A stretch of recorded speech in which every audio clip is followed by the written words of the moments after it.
Welcome back to the Practical Spirituality Podcast. We are so excited to have you on this journey with us, where we explore all elements of mind, body, emotions, and soul through the lens of everyday life. On this week's episode, we are exploring grief, loss, and making peace with the death of a loved one.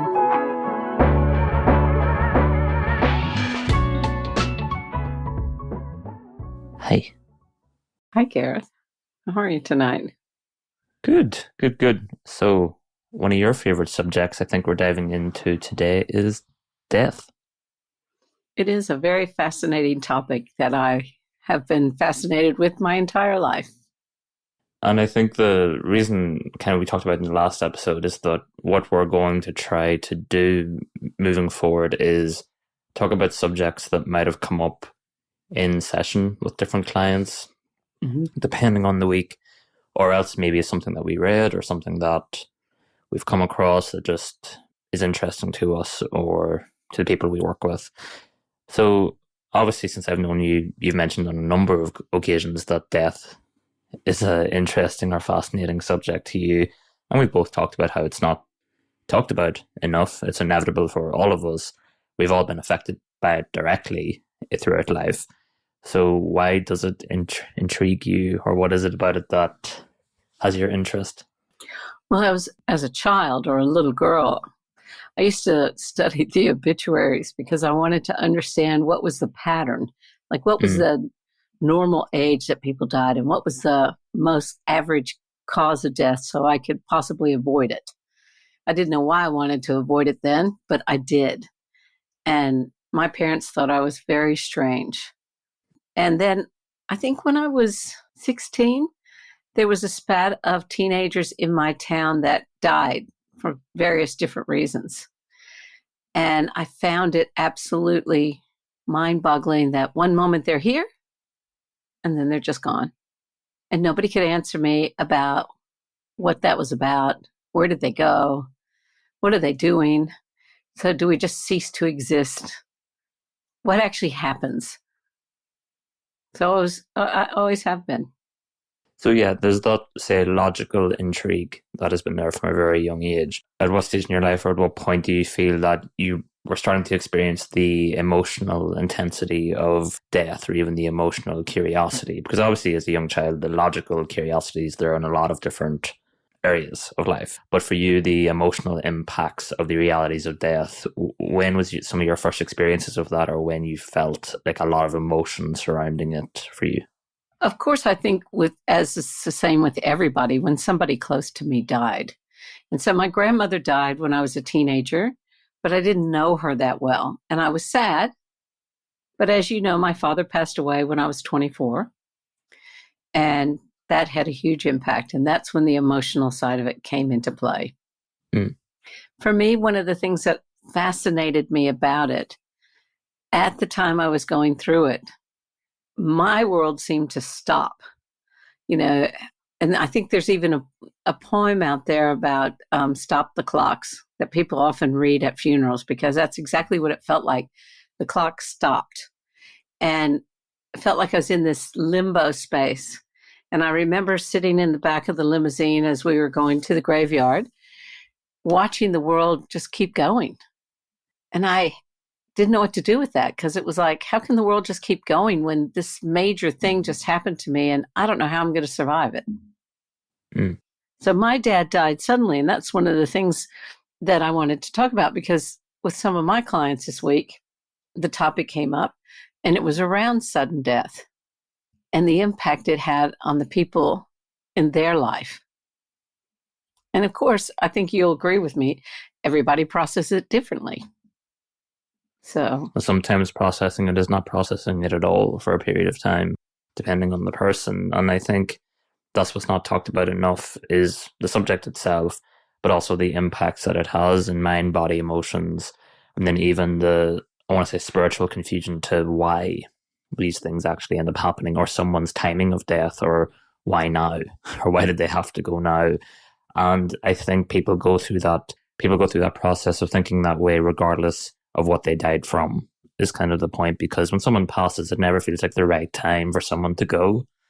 And I think that's what we also struggle with.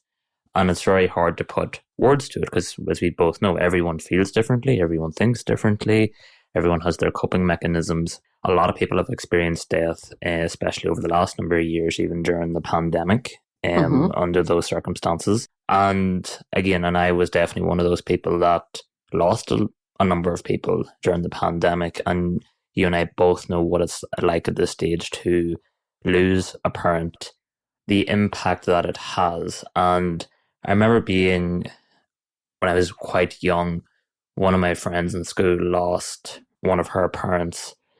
And at the time, you're ticking the boxes of doing the respectful thing, going to the wake, going to the funeral, those kind of things. And then it's like a tick the box exercise, and then off you go. And you know that it has impacted her.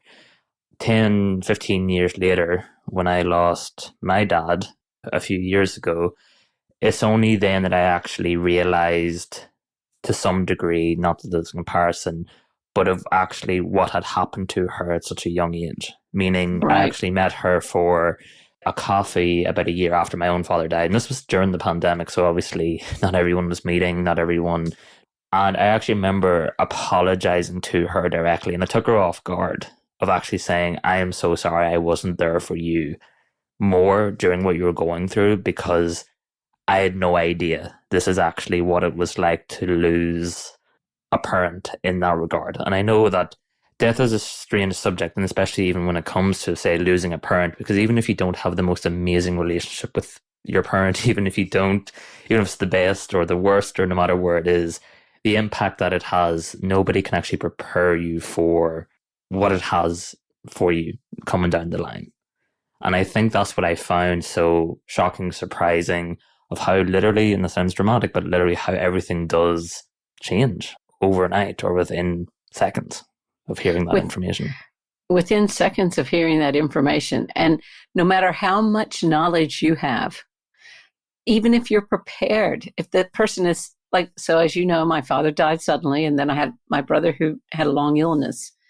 No matter how prepared you are, when it happens, it's still just this flood of different experiences. And I'm sure the experiences are different for every single person because we're all at different Yep. stages in our life. But there's some very characteristic Mm-hmm. things that happen. So logically, we can know, spiritually, we can know, but we can still find ourselves going, I don't know what to do. Mm. I'm lost. I don't know what to say. I don't know what to do. And some of the key characteristics that I found, and I don't know if you found this, but because I've sat with a lot of people who have passed away and then sat with family members, that limbo feeling, the numbness at first, the not being able to sleep, everybody brings food and you look at the food like, who wants food? Like nobody wants food at that stage. Right? It's Everyone's trying to comfort one another and not really knowing how to, because everyone else exactly. is also in a state of shock. Mm-hmm. And then there's that need for people to try to get back to a sense of normality, because that's all they know, and they actually get comfort in normality of things just being the same again. But it's not the same, as we all know. And I know the examples that we're talking about is specifically, say, about losing a parent. And I know Mm-hmm. it is completely different when you lose anyone that you've had a history with, full stop, regardless of what that history might be. But as you're saying, is that there's the shock of actually, okay, that person passes away. Everyone kind of surrounds you in the family to try to give you a comfort, and everything does go into slow motion. Everything does kind of slow down. You're trying to figure out what this actually means even for you as a person for moving forward. And the reason why I use Right. it as a parent, you spent your entire life knowing that the person that brought you into the world, or was part of the process at least, has been there your entire life. So suddenly that you don't have access to that person anymore, it does kind of change how you feel about a lot of things, or that suddenly you're becoming more of an adult in some respects because you don't have a parent to turn to. Even if you didn't have a good relationship with them, or even if you had the best relationship with them. And I think that was kind of a huge moment for me personally, was having that realization of Not that I'm on my own, but there was one less person to rely on. Right. But for me, it felt like somebody had ripped the rug out from underneath me. And as I said many times last season, my father and I had a pretty much a love-hate relationship. Yep. But the difference was, no matter how volatile that got, I always knew he was there. And I knew he understood me. And then when he was gone, it was like, I felt like, I can't think of that song when they're out in the spaceship and they're out there and they're hanging on by a string and you don't know how to get back to the spaceship. That's what it felt like for me. And you're looking at everybody else who seems, and I'm going to say that word, seems to have it together. And you're thinking, why can't I ground? Why can't I get back and into my body? Because it's such an out-of-body experience. Yeah. And I guess even like when I lost my dad a few years ago now, I think is it 3 years this year, which is hard to believe, and at that stage I already, of course, had Michael in my ear. I've been working with a lot of clients at that stage. So when that had happened, there was still naturally that state of shock. And I think it's even in the last episode you said about how people just assume that, because we do this work, that you automatically are going to glide through this without any hiccups or without any, as if like, it's going to be grand, it's going to be good. But when that actually happened, I had to really slow down because I knew there was no other way through this than to go through it for the number of months after he actually passed. And to go through what this actually represented logically and to go through all of that, what this meant for my body, what this meant for my emotions, and to also ask all the spiritual questions of why did he have to go when he did? And then why did I spiritually choose for this to happen, to lose my father at this age? So there was months and months of that. And the people around me at the time, I was probably not the easiest person to be around for obvious reasons because of grief. Right. Going through that cycle, I knew that if I didn't do it then and there, it was just going to be something that was waiting for me down the line. It wasn't going to go anywhere. And I had to take responsibility of saying, I want to do this now. And that was kind of some of the conversation I was having with some of the clients this week of how do you know, per se, that you have processed grief? Or how do you know that you've got to a place of healing the person, or a level of acceptance of the person being gone? And I had said to one of my clients that you have to be grateful that they're gone. And that did stop my client in their tracks, kind of thing, because it was so not what we're used to hearing, is kind of the point. Right. But being grateful that they're gone is that there's actually no more grief or pain or emotional heaviness surrounding the reality of what has happened. And that doesn't mean that you don't still feel grief at times, or you still don't feel sadness at times, or you don't still feel emotions around the person and thinking of the memories. But there's no question marks. There's no, it should have been different, it could have been different. There's no back and forward when it comes to mind, body, emotions. And soulfully, you're able to accept its reality and understanding why. And I think that's actually getting to a place of acceptance of the person no longer being here. And not only was it their choice, but it was also ours, even though going through it, it feels like neither. It does feel like neither. And I know exactly what you're talking about because I can remember the moment I got that with my father. Having said that, though, even though I was grateful, and part of me wondered if I was just rationalizing, because my father tried so hard to help me when he was alive. And of course, I pushed him away, didn't want to know about it, blah, blah, blah. And then probably it was 2 to 3 years after he had passed, I had that awareness of, oh my gosh, feel like he's still sitting here on my shoulder. And because of that, I got clean and sober. And I often attribute getting clean and sober to my dad and persevering and all those things you said before. And then I finally got to that stage of being grateful. I remember that. But this week when I was speaking with clients, the difference between, say, a parent and someone you know that is just a little bit more than acquaintance, but not, say, in an intimate relationship with you, has just as much of an impact and a lot more confusion with it. And so my client this week had dealt with, in the last 2 years, a couple of people she knew that had been murdered. So in talking with her about getting to that stage of being grateful, they really struggle at that stage with, wait, he didn't choose to leave. It was cut short. Even though spiritually we know that's not the case. Mm-hmm. And all of the growth that happened to everybody involved in those murders. And that bigger picture, I think people have really struggled to see that. Well, it brings up so much emotion, as to be expected. And this is where, just so that we're clear, is that in order to get to a place of being grateful for the overall experience, for what has happened, you have to, it's such a grueling process, because you have to go through it, mind, body, emotions, and spiritually, each individually. And it is the road less traveled. It is not easy. But I think it's important for people to understand it does exist. It's just we have never been given the tools. We don't know people who have done it. We don't have the support more often than not. And especially when it comes to death, everyone literally avoids it like the plague.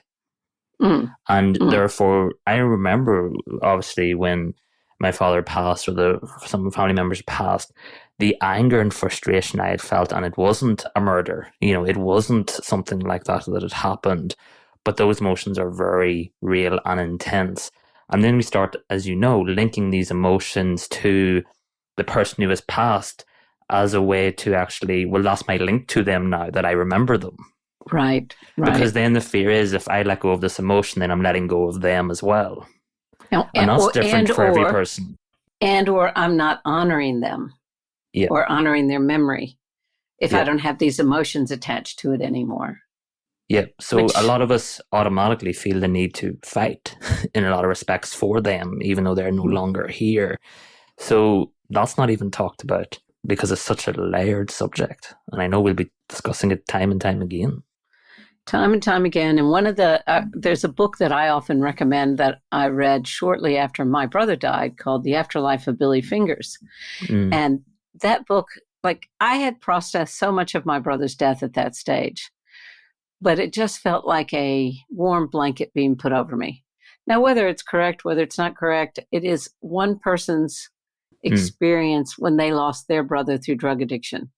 But so much of it I could relate to what she was saying, the questioning of, she was waking up in the middle of the night and she felt like her brother was talking to her, which I can attest to. I can remember feeling that.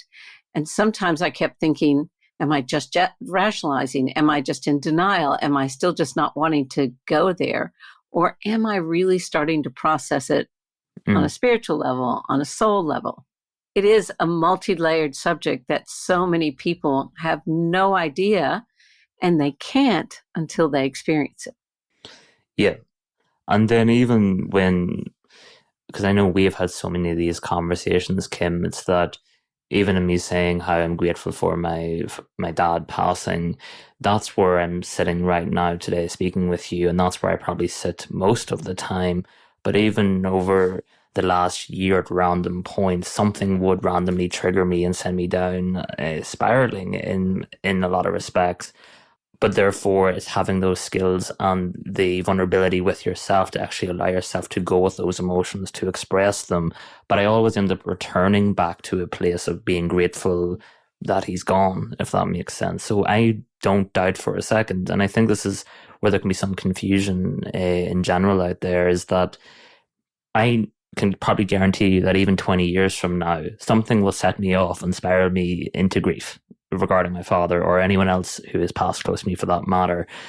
But I personally love that, because I'm saying that sends me down memory lane at times. That realigns me sometimes with my own memories, with my own vulnerabilities, with my own emotions. It's like no different to taking your car to the mechanic and actually just doing an MOT, or actually checking and servicing the car. It's actually seeing how you feel about these real life events or experiences that have happened to you throughout your life that did redefine you in a lot of different respects. And I think it's actually healthy sometimes to be taken back to that place. And often when we're taken back to that place, it's not by choice. It's actually about an external event that has taken us back to that point. But I think for healthy reasons when we know how to do the journey with it. Well, I can guarantee it will, because last week it was the 40th anniversary of my father's death. And I sat back in absolute awe that it had been 40 years, because I was 24 when he passed. And I kind of thought, hang on a minute. How is it so long? And I'm sitting here crying my eyes out. Now, I knew that because parts of me goes, I hope he's proud of what I've done. I hope that impact really did change me. And there's an appreciation for that, as you said. But it doesn't mean the emotions need to be gone. And I think that's a misconception that so many people have. They want to rush through the emotion. You'd be right now. Get on with it. You know, what do you mean you're still feeling that? It's a year. Why haven't you got through it? I know that I'm sure I shared this story last season, but share it again. At the year marker of my father's death, I went into the Catholic church where I'd been going to church and really gave the priest such a hard time because he kept saying, you'll feel different in a year. And I went in there on the anniversary of his death going, I don't feel different. I'm not coping. I can't do this. And he was well intended. Yeah, as many people are when it comes to a death. I've no doubt for every person that you've lost, that it be in the family or someone close to you, Kim was a different person every time that those events happened. Your coping mechanisms, how you processed, even your support network around you has been ever evolving, like for everyone else. What were the frustration or anger emotions that you experienced during that time? Let it be towards the person who passed, or else even about the support network that was around you at the time, or your family or friends. Did you experience much anger, frustration? And we're bringing it up because that's something I definitely experienced when it came to my own father passing, was a lot of frustration, anger at times, confusion, but definitely more of the anger, frustration. What sticks out the most when you ask me that question is that time I've told you about rocking on the kitchen floor after my brother had passed. And I was sober. I was 12 years clean. I had done everything that everybody had told me. It was probably about week 3 after he had died. Now, my brother had been sick for 3 years. It wasn't a shock. Like, I was part of the process. Everybody just thought because I had so much time to prepare that I would be okay. And I just wasn't. And what I remember the most is I went to my support group and I was talking about it, and they got up me and said I should be ashamed of myself because I should be a leading example. And I went, I am. I'm sitting here telling you my frustration, my pain, my anger, because this is what's real. This is really happening right now. Doesn't matter what my head knows. There's still this emotional pain and this, I think it was a spiritual pain at the same time, because he went through so much in that short period of time and I watched him grow. Yet, as we all hear me say, I felt like I couldn't get that growth happening for me at the time. And that was also frustrating. And then when people told me I should be over it and I shouldn't be talking like that because nobody else would understand, that sent me through the tree. With your own family and friends, how were they able to support you or each other during that time? Or because I also think it's a tricky one for any of us, because we're all going through the same thing, but we're also all trying to support each other, and there can be a lot of emotions within that. How is that for Kim, or how did your family support you, or how did you support each other? We didn't. And that is the truth. I think everybody in my family walked their own individual journey through that process for each of us. And because we hadn't been taught a way to be able to allow each other to have what was happening for each other, we only had the judgment. Well, what do you mean you're still struggling with this? The other thing I think that was hard for me is, and a lot of people relate to this, I think, when someone dies, they aspire to sainthood.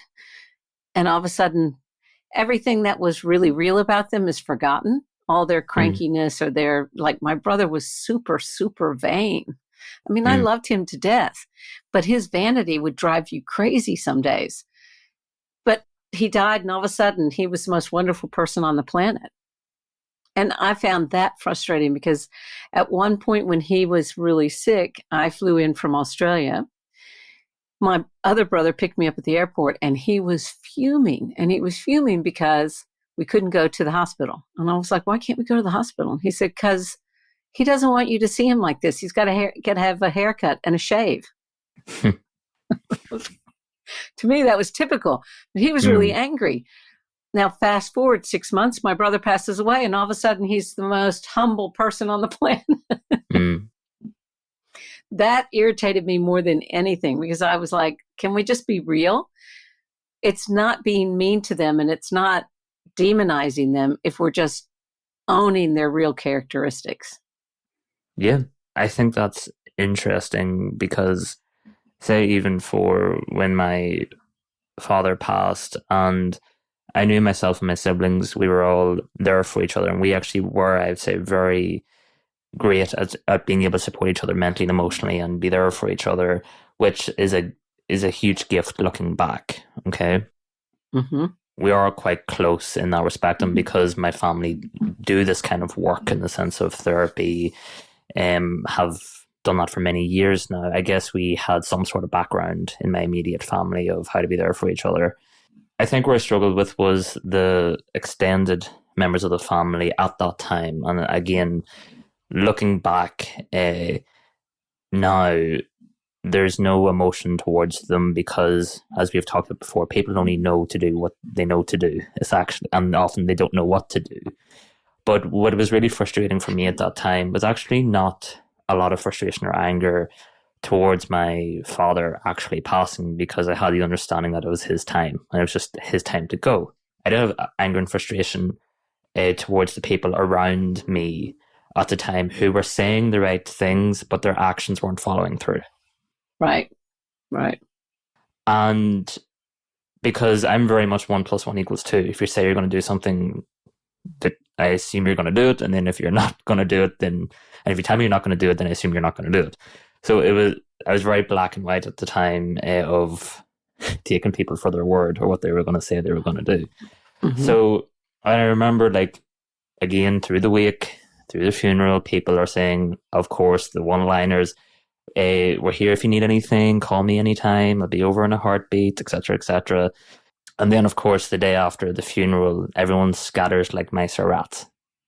Right. And you don't hear from anybody. And I think this is the part of it that no one actually talks about either, or prepares you for when you're the person actually in the house and has just lost someone versus someone visiting someone who's lost someone. And we've all used those lines before. And it really changed my relationship of actually assisting someone who's going through losing somebody now moving forward. And I remember weeks and weeks after the funeral, one of my cousins basically sent me a text, and she said, and I know at the time it was coming from a very loving place, but it was just one of those days where it was not the day to text me, if I'm being honest. Mm-hmm. And she basically said that her door is always open if I ever need anything. And I actually said, and I text back going, my father just died. Why would I be coming to your door? Why aren't you coming to mine? Oh, there you go. Yep. This is a huge life-altering event that's happened to me. And I get the love and what you're trying to do in a lot of respects, but there was just something that wasn't sitting right with me at that time. Mm-hmm. Mm-hmm. And I think that goes back to where we started in this conversation of none of us have been taught in schools, none of us have actually been educated on how to support people who are going through any kind of grief. I'm kind of changing the approach to the subject a little bit, because I also know that you and I have connected a lot over the last number of years of some of even the spiritual experiences that we've had with loved ones even after they're no longer with us, which I definitely experienced with my father a few weeks after he died, or within the week after he died. But I'm intrigued to hear about some of yours, because I know you have plenty. Oh, I have so many amazing experiences. So if someone tried to tell me that we die and that's the end, I would really struggle with that, mainly because of the experiences. One experience I will share with you and share with everybody, it's one of my favorites. I'm trying to think how long it had been after my father died. I was here in Australia. I was going through a hard time, nothing unusual. My friend and I used to walk every morning. And I was having a hard time at that time with my car. And every time I got in my car, I felt like someone was watching me. And got to the point where I made my husband come out and check the car before I'd go anywhere. And he was treating me like I was a little bit schizo. So one morning I get up and I go down to my friend's house and we go for our walk. And as we're walking, this gentleman passes by us on a bike. Now, my friend knew what my father looked like because I had pictures of him in the house. And as this guy is driving past, she hits me and she goes, "Oh my God, that looked exactly like your father." And I went, "I'm so glad you said that because I'm sitting here, my heart's pounding. I thought it was him for a minute." It's just like, oh, that's weird. So that particular day, I was supposed to go 2 hours north of where I live for a photo shoot. So as I get back to my friend's house, I go to get in my car. I sit down in the driver's seat, and this overwhelming smell of Old Spice hits me. And I jumped out of that car so fast and she's watching me. She's like, "What's wrong?" And I went, come here. She's like, "What?" I said, "Just get in the car. Get in the car. Tell me what happens for you." She got in the car and she got out and she goes, "Who wears Old Spice?" I said, "My dad used to wear Old Spice." She's like, "Oh, Kim, that's weird." I go home. I get ready to go. The kids were going to come with us. My husband says, "You know what? Why don't you just go on your own?" So I get in the car and I'm driving along the freeway at 110 kilometers an hour. And I look in my rearview mirror and I see my father sitting in the back seat. And he put his hands on the steering wheel. And he said, "Hold on." And I grabbed the steering wheel and then there was this pop and my front tire blew on a bridge at 110 Ks an hour. And I had to fight like crazy to keep the car on the road. I got it off the road and off the bridge, got out of the car and promptly vomited. Kept going back looking like, what the hell? But what came to me after that was all that time someone was in the car, all the signals, for lack of a better way of saying it, was my father, I think, warning me that there was something wrong with the car. Because as soon as I got the tire fix, didn't have that feeling anymore. So I have so many stories like that, Gareth, and so many people don't know what to think about it. I've been told I rationalize or I justify a lot. Maybe I'm a crazy woman, but for me, it was very real. But that's, of course, something you find deeply comforting, which does naturally help with the grieving process. Because as you said, if we felt that once they pass, that they're gone forever, that's a very hard thing to process. But when we have those experiences of them popping in and out of our lives, it does change our entire ability to be able to emotionally process it, because it more feels like the person's just on holiday for a period of time and doesn't necessarily feel like they're gone forever, which is two very different ways of processing it. Absolutely. For me, it felt like I had a guardian angel. And so many of those experiences, I think last season I shared the one about my dad and when I first got sober and him saying to me, "Now you're on the right path." And I jumped out of the chair and people looked at me and I'm sobbing my eyes out and I go running out of the room because I'm like, I'm hallucinating now. But though I had quite a few with both my dad and my brother. I've worked with people who, when they're trying to process grief, have had some of these experiences, which go against what their spiritual beliefs might have been. And so they start thinking they're a little bit crazy. And as I have said to them, if it brings comfort, how can it make you crazy? And if you felt that connection, is that not okay? Because there is the mystery that we don't actually have all these answers. But it does expand our mindsets of our ability of what actually is or what could be. And I do think that level of curiosity at times of when we go through that experience that we can't always fully explain or that we can't always put down to a T is genuinely healthy. And I think that's part of the reason why those strange spiritual experiences do happen from time to time. And when we're open-minded to experiencing them as well, they do tend to happen more often. And I know that that's similar experience when it comes to as I mentioned, my own father passing within a week or two. It was a chaotic time. As you know, I was getting my puppy at the time, Luna. I was moving house, and my father just passed. So there was a lot going on. And I remember traveling back to my house and packing. And it was the first time in probably a few weeks I'd been back in my house, packing up my stuff, getting ready to move. And I lay on my bed for 5 minutes just to take a break. I was just kind of, my mind was clear. I wasn't feeling much. And I went into a meditation, some would say, without realizing that that's what I was doing. And I always explain it, that beautiful in between when you're about to go to sleep, but you're not quite asleep. So in that kind of space.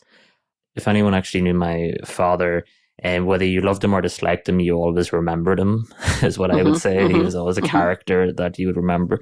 But he had a very distinctive laugh and hug, I would say. So I remember being in this space, out of nowhere, I felt him hug me, and I heard his distinctive laugh in my ear. And then it was over within a second. But the peace and comfort and everything that came along with that, and the letting go of a lot of emotions, of just it being a clearance. But it is incredible how we talk about a lot mind, body, emotion, soul, but those are the kind of the soulful experiences that I feel help rebalance the mind, body, emotions as well, when necessary. Because sometimes we do need that spiritual reset, which I think is healthy.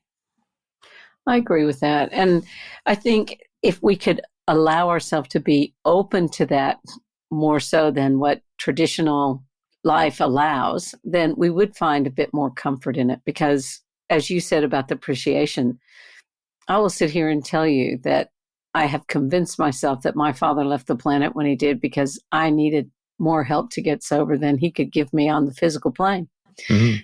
And you can tell me I'm rationalizing, and I'll say, okay, fine, because I'm pretty sure that's what's happened. And I'm very grateful for that. That's incredible within itself. Well, you have to remember, this is a man that kicked me out at 17 and said to me, you know, you have a problem with alcohol and drugs. You either get sober or get out. And I went, see ya. And then what was it, 7 years later when he passed away, that things changed very drastically, very quickly after that. So I'm very grateful for that. I'm very grateful to be sitting here today. Same with my brother. But I kind of want to change the topic because, like the conversations I had this week, when somebody experiences somebody dying, not because they're sick or an accident, like the murdered, like one of them was absolutely murdered. And the family really struggled with that. And so did the friends. It's hard for them because they then start questioning, as you said before, why did this have to happen? And for me, the balance is finding that time in the grief process to help them start seeing there are so many things that everyone affected by that is learning and growing from. And that person that left, even though it seems like somebody else took their life, and they did, that happened because that person had agreed to be there to teach everybody else about whatever they were experiencing in that moment. And you can't say that to someone who's just lost someone that's been murdered. You know, it's a process, and they have to get to a state before you can help them see that, because otherwise they just want to go, you're nuts. And naturally get angry, aggressive, all of these emotions, which is to be expected and deserved if towards the person, because you and I both know, and I think you mentioned in the previous season, that if you and I have had certain conversations 20 years ago, you would have knocked my lights out. Yes. And that would probably be fair, to be honest. Absolutely. So it is about that ongoing journey of actual going through the phases of the mind, body, emotions, and soul. And I think the spiritual or soulful bit is the fourth on the list for good reason, because you're not going to be able to allow yourself or be able to understand spiritually why it's happened until you actually go through the cycles of how it's impacted you mentally, how it's impacted you emotionally, the restraints it's had physically. And then only do I feel you can get to a place of actually spiritually coming to a place of, yes, This is why I understand why this would have happened for me, or why they would have chose it, or why I would have chose to go through it. But if you do not have a healthy relationship with your mind or emotions or your body, that fourth understanding, you might as well throw it out the window. And so I would like to clarify on that and say, yes, when I talk about that time I was sitting on the kitchen floor, rocking back and forth, and, every part of my body wanted to use, that was after my brother's death. Mm. At the time, I didn't understand it. At the time, I was super angry. I was 12 years clean and sober. Mm-hmm. One of the things that I started to realize in that process was I never processed my father's death. And so I had gone through it. I'd used drugs and alcohol to get through it. I might have had some logical understanding and maybe even some spiritual understanding, but I had not processed the pain, the grief, and the emotions of it. So when my brother passed, it was like I got a double whammy. And there was no escaping it the second time. And so while I was very angry, I was angry at God, I was angry at everybody. There wasn't a single person that got off at that time, because it was like, this is not fair. And no one ever said it's going to be fair, but it showed me that we can't skip it. There is no skipping this sort of thing. And the more that we learn about it and have the ability to process it or give ourselves space to do that, the transition happens on an easier. Definitely. And I think, as we talked about, there's so many different angles to come at this. It comes to mind, body, emotion, soul, and it's different for every single person. And if anything, we haven't been given often the encouragement or the support to do the journey with an experience that we had. But you can apply that to many things throughout life, not just grief or death. So there's so many experiences that we haven't been given the tools, the support to understand how to actually process that event or how it actually occurred. One of my clients this week, when I was talking about death as the subject and bringing it back to a spiritual angle in this particular example, one of the assignments or tasks that they actually had to sit with this week was actually, and of course coming at it from that spiritual angle I had mentioned, was in saying, why would you spiritually have chosen to experience the person to die in that particular way, and the growth was in it for you? But not only that, why would that person for them have spiritually chosen to actually come here and to experience death in that particular way? And this is where that's the logical approach to spirituality, to understand the why and the growth element of it. But when we're feeling the depths of that emotion, the chances of you allowing yourself to go there are very slim, which is the reality. And this is why, even as you were mentioning earlier, there's a process of different stages of grief, as it's been talked about for a very long time, that I feel it's very hard for any human being to jump from experiencing a death or a bereavement in any family, friendship, partner, whatever it might be, even stranger, straight to the spiritual. Because I actually think if you don't go through mind, body, emotions, and then the soulful, then you're not actually doing the whole growth process as a human being as a whole. Exactly. And you will more likely get stuck. And like so many of my clients that I've worked with on this topic, the next thing that happens is then they start the comparison, because they're still struggling with this and somebody else has moved on, and they didn't care as much, and is it because I'm an empath and I care more? And it's like, no, you just haven't got to that stage of being able to process where you're at. And that is where it's actually what all of us need to learn more in this life to do, is actually to bring it back to ourselves of, why did I choose as an individual to actually experience this as part of my spiritual journey? And a lot of spiritual books, etc., sometimes they take the approach too much as the experience of a spirit or as an energy, instead of actually as the whole human being and all the different components that come along with it. And just looking at it just solely from the spiritual angle can be helpful, can give you an understanding, but it's not the whole picture. And I think that's why I look forward to continuing the conversation about death on a lot of different angles, because we're going to be coming up towards the subject, or at the subject, from all the different angles of what it means to experience death as a human being, which is very layered. Very, very layered.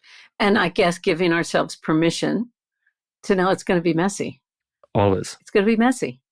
And I don't think it gets any cleaner for every person you experience dying. No. Because when a person dies, the whole slate gets wiped clean because it's a completely different person, different circumstances. You're a different individual. Your support network's different, as we talked out. And therefore, yes, having the tools can be important, but you are still starting from scratch. It's like just because you learn a new language or French, you have to start from scratch to learn Italian, even though if there's some similarities in how you would learn, the language is different, I think, for every time you're put through that experience that you chose, but therefore starts a new process of understanding why you chose yourself to go through it. And that's a very open-ended question, open-ended experience, but you can get to that conclusion as long as you go through mind, body, emotions, and soul when the time's right. And I guess that is the real catchphrase, when the time is right. And we can't tell somebody that. That is a very individual journey for each person that's going through it. And that, I think, is the other reason why we are often saying the support as you travel that is so important, because you will know when you're ready at each of those stages, but not if you don't have someone as a sounding board. So when you can hear, oh, okay, I can hear the difference in that now. And I think the interesting thing is that, which, you know, maybe not everyone's going to like to hear, but we also have all experienced individuals, whether it be family or friends, even a neighbor, who sometimes when you experience someone passing, it's that it's not everyone's journey to actually be able to let them go. And because you actually, sometimes I've heard experiences where someone loses a partner and you'd say, oh, the grief actually killed the person as well, of actually what it's like to lose a loved one. But this comes back to everyone's journey with grief, or what they're here to experience with it is completely different. Some people do get to a place of being able to, per se, let it go and actually process it and then move forward with that. Other people, not so much at that particular time in their life. But this comes back to a bigger conversation of us being able to let go of control of where we think we should be versus where we actually are. I love how you love to bring that stuff in every single time. But yes, you're right. I agree. And it's always great bringing it in at the end of an episode. That's a bit exactly. of a cliffhanger. And stay tuned for next week. But this is where that I know, as I had mentioned already in this episode, that we have started the process of tackling the subject that is quite large and quite huge. We do want more questions. If there's any part of this that you would like us to dive further Deeper. into, in any respects.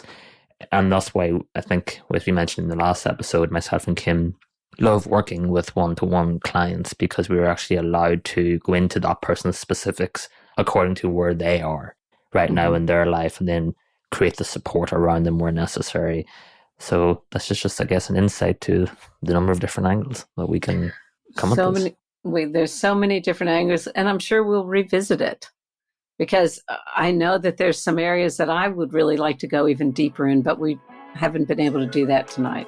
So I'm looking forward to coming back. Thank you, Kim, for the very interesting conversation. Thank you, Gareth. Thanks so much for listening. We hope you enjoyed this episode. If you would like to explore these topics more with us, please go to www.patreon.com/Practical Spirituality Podcast. Not only will that help us keep producing these shows, but you'll also get advance access to each new episode, the opportunity to ask questions directly of Gareth and I, input into what topics we will cover on the show, access to exclusive content not available anywhere else. See you over on Patreon.